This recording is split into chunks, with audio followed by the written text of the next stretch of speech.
छत्तीसगढ़ के स्वास्थ्य मंत्री टीएस सिंहदेव इन दिनों लगातार सुर्खियों में हैं। वो कुछ ऐसा कह रहे हैं जिससे कांग्रेस बैकफुट पर नजर आ रही है, तो बीजेपी आक्रामकता के साथ कांग्रेस को घेरने का नया नया मौका पा रही। रिपोर्ट देखिए।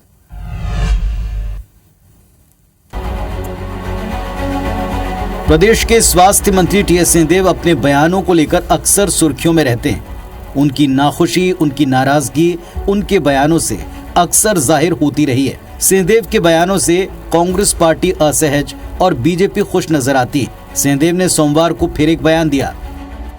अभी कुछ दिनों से जरूर ऐसा लगता है कि जितना सर पे हाथ या कंधे पे हाथ होना चाहिए वो महसूस नहीं हो रहा। उनका बयान साफ बताता है कि वो पार्टी के शीर्ष नेतृत्व से असंतुष्ट हैं।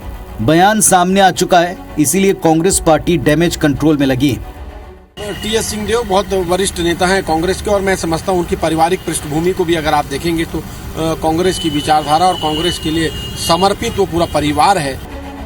दूसरी तरफ बीजेपी सिंहदेव के बयान के बहाने कांग्रेस पर आक्रामक तेवर दिखा रही है। बीजेपी नेता सिंहदेव से सहानुभूति दिखाते नजर आते हैं। जो सम्मान उस परिवार का रहा है, मुझे लगता है कि आज जिस प्रकार से कांग्रेस की छत्तीसगढ़ में स्थिति है और जिस सम्मान के वो अधिकारी हैं, कहीं न कहीं उनको ठेस पहुंचाने का काम इस सरकार के द्वारा की जा रही है, कांग्रेस के द्वारा की जा रही है।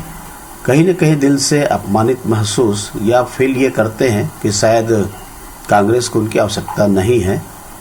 ये आजकल पूरे दिखाई देने लगा। कह सकते हैं सिंहदेव का बयान कांग्रेस के लिए गले की फांस बन सकता है और बीजेपी को कांग्रेस पर हमला करने का एक और मौका मिल रहा है। तो साफ है कि सिंहदेव पार्टी से नाराज हैं, साफ है कि सिंहदेव के बयानों पर पार्टी असहज है, साफ है कि कांग्रेस इस वक्त इस मसले पर बड़ा नपा तुला सा बयान देती। हमने कल भी सिंहदेव के असंतुष्ट होने की वजहों को डिकोड किया था। आज मौका है कांग्रेस की मजबूरी को डिकोड करने का, इस तरह के बयान से कांग्रेस की असहज स्थिति का। टीएस सिंहदेव राज परिवार से आते हैं। वो 500 करोड़ से ज्यादा की संपत्ति के मालिक हैं। आपने उनकी संपत्ति के ब्यौरे, चुनाव में जब वक्त आता है संपत्ति के ब्यौरे का, तब भी आपने पाया होगा कि वे सबसे धनी कैंडिडेट के तौर पर भी चर्चित रहे।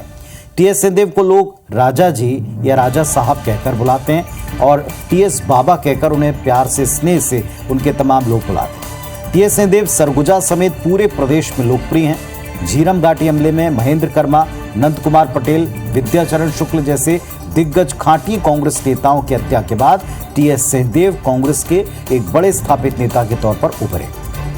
ये लोकप्रियता कांग्रेस को असहज करती अगर वे कांग्रेस के खिलाफ कुछ बोलते। कांग्रेस का शीर्ष नेतृत्व और प्रादेशिक नेतृत्व उनको सीधे सीधे तौर पर कुछ कह नहीं सकता, उनको नाराज नहीं कर सकता। कांग्रेस नेता उनके बयानों को इस वक्त इसी वजह से बड़ी खामोशी से देख सुन रहे हैं, उसे चुपचाप नजरअंदाज कर रहे हैं। इस साल चुनाव है और कांग्रेस नेतृत्व ये बिल्कुल नहीं चाहता कि टीएस सिंहदेव जैसे कद के नेता के असंतोष का फायदा विपक्ष को मिले, और इसीलिए कोल्ड वॉर जैसी स्थिति लगातार उनके बयानों से बनी है।